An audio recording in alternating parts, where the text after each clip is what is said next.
Hello everyone, it's Doris Colgate with Steve Colgate on a very hot Sunday, not quite afternoon yet. We're on the dock in Southwest Florida doing our dockside chats with Steve, and some of these stories, as I've said before, are going to be in our memoirs, which are coming out in April 2021.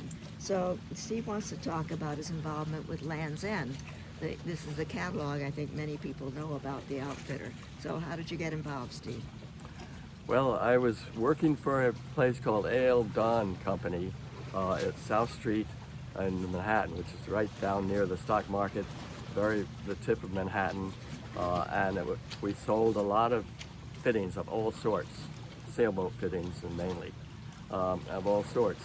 And I realized that it would be good if we had a catalog, so I created a catalog of all the various fittings that we had in the store. And we sent out thousands of them and started a mail order thing going.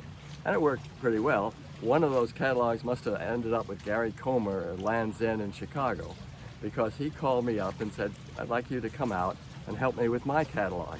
Well, back then, Land's End, and not too many people know this, but Land's End was just a retail boat supply place with winches and blocks and tackles and stuff like that. But his idea for the catalog was to have a sort of like a magazine format in the beginning of the catalog, introducing new things that were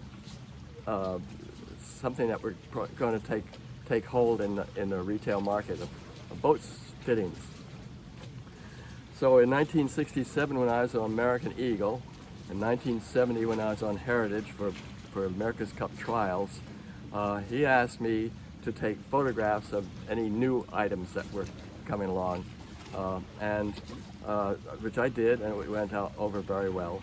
I threw away all my old catalogs, and so if anyone here listening to this has a 1967 or a 1970 Land's End catalog, I'd sure like to see it again, because in 1971 I was working, as I say, I was trained, I was on Heritage, and we had a problem, or not, every 12 meter had the problem of weight aloft. And so